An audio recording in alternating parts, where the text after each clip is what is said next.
जय श्री राधे कृष्ण। आप सभी का हमारे YouTube चैनल पे बहुत बहुत स्वागत है। आइए जानते हैं ज्येष्ठ माह कृष्ण पक्ष वर्ष 2022 अपरा एकादशी अचला एकादशी व्रत के शुभ मुहूर्त के बारे में, पारण समय के बारे में और सुनेंगे अपरा एकादशी की कथा। आप सभी भक्तों को अपरा एकादशी की ढेर सारी शुभकामनाएं। आप सभी के जीवन में लक्ष्मी नारायण की कृपा से आप सभी को सभी प्रकार के सुख और समृद्धि की प्राप्ति हो। अपरा एकादशी का व्रत जो कि हर वर्ष ज्येष्ठ माह के कृष्ण पक्ष की एकादशी तिथि के दिन अपरा एकादशी का व्रत किया जाता है। इसे अपरा एकादशी या अचला एकादशी के नाम से जाना जाता है। इस दिन भगवान श्री हरि विष्णु, माता लक्ष्मी और भगवान विष्णु के त्रिविक्रम स्वरूप का पूजन किया जाता है। एकादशी का व्रत वर्ष में 24 एकादशी का व्रत होता है। वहीं पे अधिक मास या मलमास हो तो 2/26 एकादशी का व्रत होता है। और हर माह के कृष्ण पक्ष और शुक्ल पक्ष की एकादशी तिथि के दिन एकादशी का व्रत किया जाता है। हर एकादशी का अपना अपना विशेष महत्व माना गया है। इसी प्रकार से ज्येष्ठ माह के कृष्ण पक्ष की एकादशी का अपना विशेष महत्व माना गया है। यह एकादशी का व्रत अपार धन को देने वाली है। इस दिन सच्ची श्रद्धा से भगवान का अगर पूजन करे, अर्चन करे, एकादशी का व्रत करे तो धर्म शास्त्रों के अनुसार अपरा एकादशी व्रत करने से गर्भपात, ब्रह्म हत्या, राक्षस योनि, झूठ, बुराई व अन्य पापों से मुक्ति प्राप्त होती है।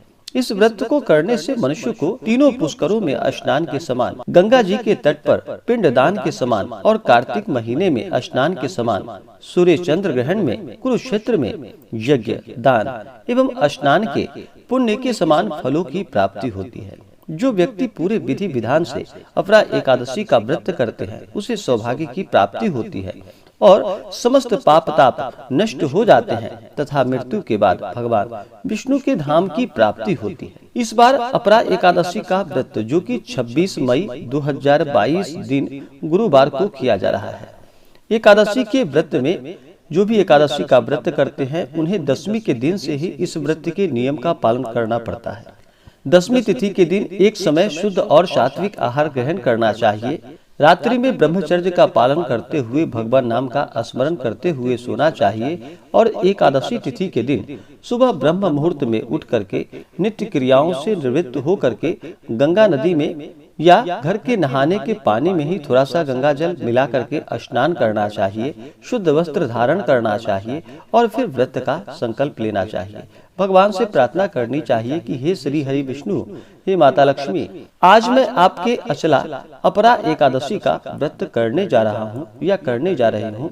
इस प्रकार से भगवान से प्रार्थना करें कि यह व्रत मेरा सफलता पूर्वक पूर्ण हो, आप हमें आशीर्वाद प्रदान करें।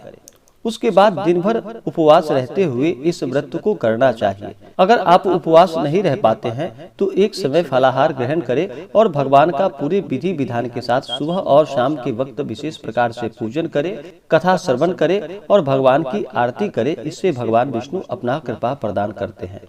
रात्रि में फिर एकादशी तिथि के दिन रात्रि को जागरण करते हुए भजन कीर्तन करते हुए समय को व्यतीत करना चाहिए और द्वादशी तिथि के दिन यानी कि अगले दिन जाकर के फिर सुबह उठ करके नित्य क्रियाओं से निवृत्त होने के बाद गंगा नदी में स्नान करें या घर के नहाने के पानी में ही थोड़ा सा गंगा जल मिला करके स्नान करें, शुद्ध वस्त्र धारण करें और फिर भगवान की पूजा कर ले, उनकी आरती कर ले। उसके बाद फिर ब्राह्मणों को भोजन कराए, ब्राह्मणों को दान और दक्षिणा दे। उसके बाद व्रत का पारण समय के अनुसार करे। इस बार अपरा एकादशी का व्रत जो कि 26 मई 2022 दिन गुरुवार को किया जा रहा है। एकादशी तिथि प्रारंभ समय 25 मई 2022 दिन बुधवार सुबह 10:34 और एकादशी तिथि समाप्ति 26 मई 2022 दिन गुरुवार सुबह 10:56। तो हमें सूर्योदय व्यापनी समय के अनुसार जो समय प्राप्त हो रहा है वह समय 26 मई को प्राप्त हो रहा है। तो इस दिन इस व्रत को किया जाएगा और इस व्रत का पारण जो कि अगले दिन 27 मई 2022 दिन शुक्रवार को इस व्रत का पारण किया जाएगा। अपरा एकादशी व्रत का पारण तिलेन पारणम यानी कि तिल से इस व्रत का पारण किया जाएगा और पारण का समय जो कि सुबह 5:25 से सुबह 8:10 तक इस व्रत का तिल से पारण किया जाएगा। अगर यह संभव ना हो तो आप तुलसी दल या फल से व्रत का पारण करें।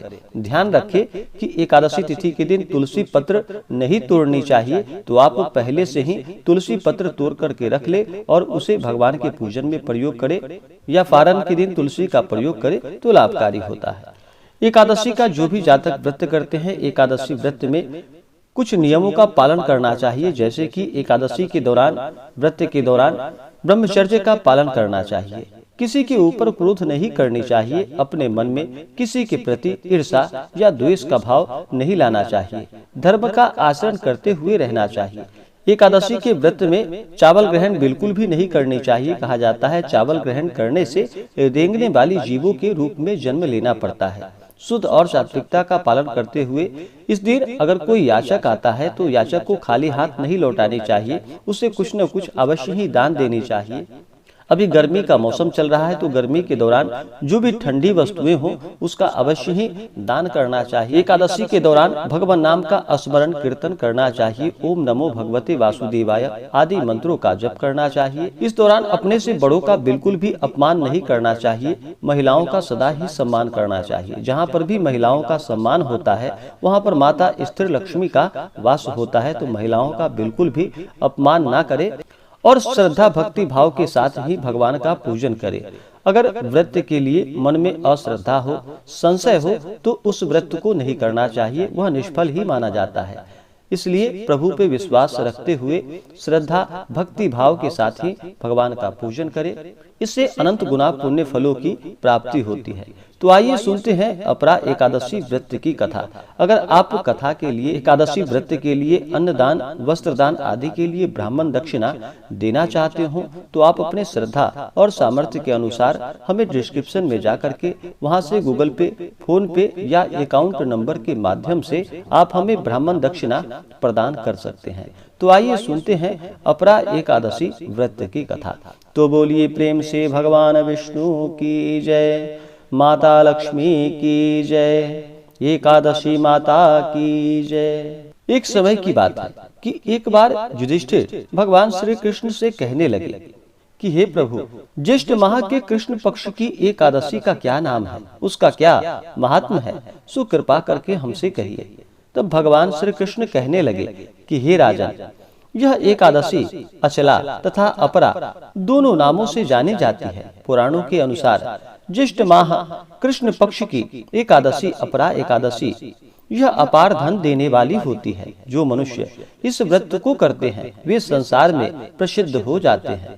इस दिन भगवान त्रिविक्रम की पूजा की जाती है। अपरा एकादशी के व्रत के प्रभाव से ब्रह्म हत्या, भूत योनि, दूसरे की निंदा आदि के सब पाप दूर हो जाते हैं।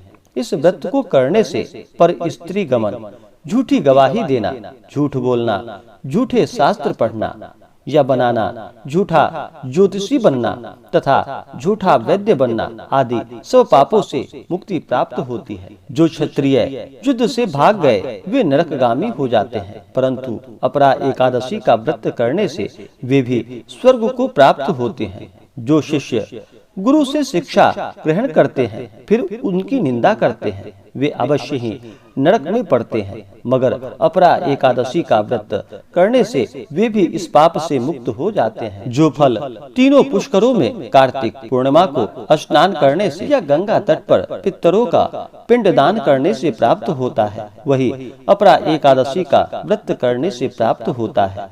मकर के सूर्य में प्रयागराज में स्नान से, शिवरात्रि का व्रत करने से, सिंह राशि के बृहस्पति में गोमती नदी के स्नान से, कुंभ में केदारनाथ के दर्शन या बद्रीनाथ के दर्शन, सूर्य ग्रहण में कुरुक्षेत्र के स्नान से, स्वर्णदान करने से अथवा अर्ध प्रसूता गोदान से जो फल प्राप्त होता है वही फल अपरा एकादशी के व्रत से प्राप्त हो जाता है। यह व्रत पाप रूपी वृक्ष को काटने के लिए कुल्हाड़ी है, पाप रूपी ईंधन को जलाने के लिए अग्नि, पाप रूपी अंधकार को मिटाने के लिए सूर्य के समान, मृगों को मारने के लिए सिंह के समान। अतः मनुष्य को पापों से डरते हुए इस व्रत को अवश्य करना चाहिए।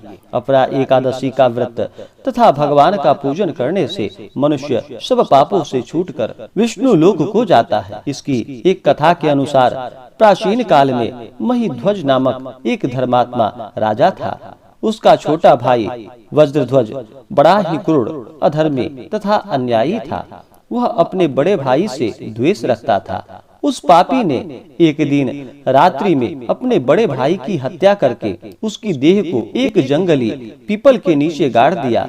इस अकाल मृत्यु से राजा प्रेत आत्मा के रूप में उसी पीपल पर रहने लगा और अनेक उत्पात करने लगा। एक दिन अचानक धौम्य नामक ऋषि उधर से गुजरे। उन्होंने प्रेत को देखा तो अपने तपोबल से उसके अतीत को जान लिया। अपने तपोबल से प्रेत उत्पात का कारण समझा। ऋषि ने प्रसन्न होकर उस प्रेत को पीपल के पेड़ से उतारा तथा परलोक विद्या का उसे उपदेश दिया। फिर दयालु ऋषि ने राजा की प्रेत योनि से मुक्ति के लिए स्वयं ही अपरा यानी कि अचला एकादशी का व्रत किया और उसे अगति से छुड़ाने को उसका पुण्य प्रेत को अर्पित कर दी। इस पुण्य के प्रभाव से राजा की प्रेत योनि से मुक्ति हो गई। वह ऋषि को धन्यवाद देता हुआ दिव्य देह धारण कर पुष्पक विमान में बैठकर स्वर्ग को चला गया। हे राजन, यह अपरा एकादशी की कथा मैंने लोक हित के लिए आपसे कही है। जो भी सच्ची श्रद्धा के साथ इसी प्रकार से अपरा एकादशी का व्रत करते हैं, उनके सभी पाप और ताप नष्ट हो जाते हैं। जब व्यक्ति के पाप और ताप नष्ट होते हैं तभी उनके पुण्यों का उदय हो पाता है। उसके बाद ही व्यक्ति को सभी प्रकार के सांसारिक सुखों की प्राप्ति हो पाती है। तो बोलिए प्रेम से भगवान विष्णु की जय, माता लक्ष्मी की जय, एकादशी माता की जय। अगर आप सब अपरा अचला एकादशी व्रत के पूजन विधि के बारे में जानकारियाँ प्राप्त करना चाहते हो तो आप वीडियो के आइकन में जा करके जानकारियाँ प्राप्त कर सकते हैं। तो आशा करता हूं कि यह जानकारी आपको अच्छा लगा हो। ऐसे ही ज्ञानवर्धक जानकारियां प्राप्त करने के लिए हमारे इस चैनल पे अगर आप नए हैं तो चैनल को लाल बटन दबा करके सब्सक्राइब करें, साथ में बेल आइकन घंटी दबाएं ताकि मेरे वीडियो का नोटिफिकेशन आपके पास सबसे पहले पहुंचे। वीडियो को लाइक और अपने मित्रों तथा दोस्तों के साथ शेयर करें। सुखी रहें और स्वस्थ रहें। जय श्री राधे कृष्ण। धन्यवाद।